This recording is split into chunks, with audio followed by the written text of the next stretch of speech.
Hi guys, welcome to my channel Explain Without Noise. Today I'm explaining the basics of economics, not the exam version, not the textbook version, just the version that actually makes sense. You guys are human, I'm sure. Then prove it. So, to survive you need basic things: ghar, paisa, gaadi, bangla and some comfort. And maybe a slightly less struggle than last year. But here's the problem. There's not enough of everything, literally. Thanks to someone.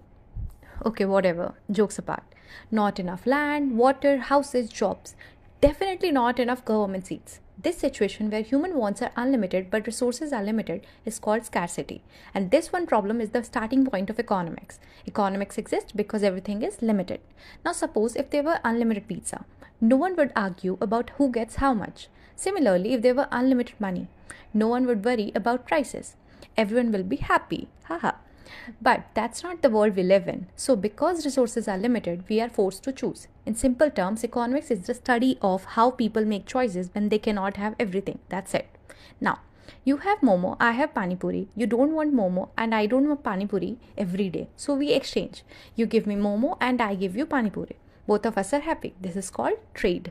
That's why it exists everywhere between people, companies, and even countries. Now comes an important concept. Every time you choose one thing, you're not choosing something else.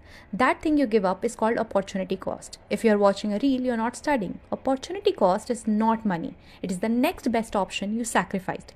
Economics always ask, what did you give up to get this? Now a very misunderstood topic. You don't have to be best at something to be useful in the economy. You just need to be relatively better at one thing compared to the other thing you could do. This is called comparative advantage.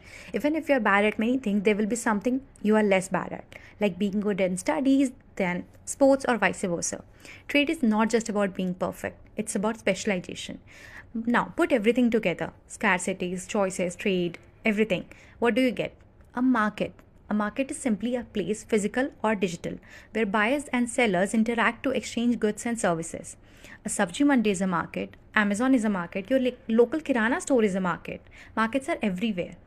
Now the question is how market works. Because of incentives. People respond to incentive without anyone forcing anyone. If something becomes expensive, people buy less. Yes, less. And if something becomes cheaper, people buy more. Similarly, higher prices encourage seller to produce more and lower prices discourage production. Now there are two forces which run every market: demand and supply. Demand is how much people want something at a given price, whereas supply is how much producers are willing to sell at that price. Now, where the quantity people want to buy equals the quantity seller want to sell, it's called the equilibrium price. When demand increases, prices rise. When supply increases, prices fall. Now, at this equilibrium price, there is no shortage, no excess, market works smoothly. But sometimes government steps in and say this price is too high or maybe too low.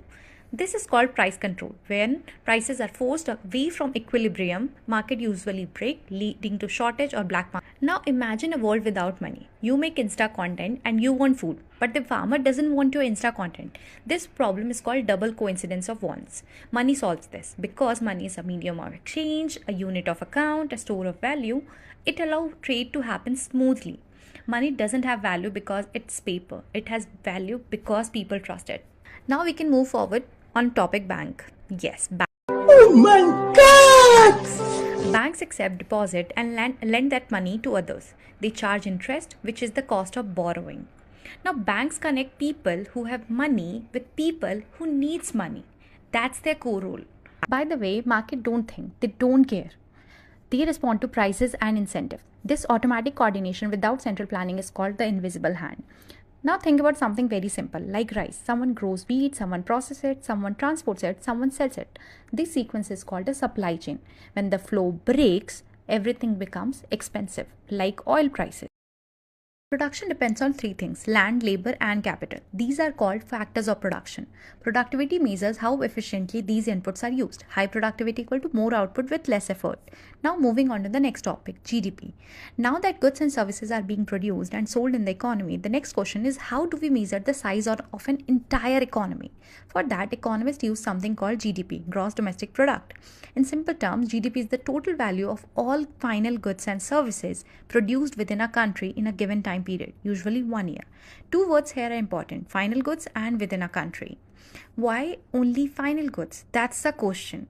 Suppose a bakery sells bread for rupees 50, but to make that bread, a farmer sold wheat. A mill turned wheat into flour. The bakery used that flour to make bread.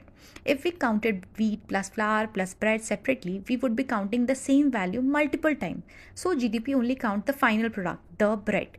This avoids something called double counting. Yes. Interestingly, GDP can be calculated in 3 different ways, but all 3 give me same number because every product in the economy is produced, paid for and purchased. Now, this is expenditure method, which is GDP equal to C plus I plus G plus X minus M. Consumption. So first is consumption.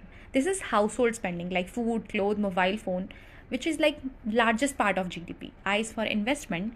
This does not mean stock market investing, but business spending on productive assets like building factories, basically anything that helps future production. G is government spending. Money spent by the government on roads, defense, hospital, public infrastructure. But transfer payments like pension or subsidies are not counted because they are not payment for new production. Now X, imports. Goods and services produced domestically but sold abroad. Example, software exports, pharmaceuticals. Export increases GDP because they represent domestic production. M for imports. Goods produced in another country but bought here. Example, imported electronics or crude oil. These are like subtracted because they are not produced domestically. Now comes second, income method. Every product sold creates income for someone. Workers earn wages, business earn profits. So GDP equal to compensation plus rent plus interest plus profit plus taxes minus subsidies. This method adds all income generated from production in the economy. Now, the third is production method. Value created at each stage of production. Example, farmers sell wheat rupees 20, flour mill sells flour rupees 35, bakery sells bread rupees 50. Instead of adding everything, we calculate value added at each step. Farmer 20, mill 15, bakery rupees 15. Total GDP rupees 50. This avoid double counting. Yes, a concept double counting.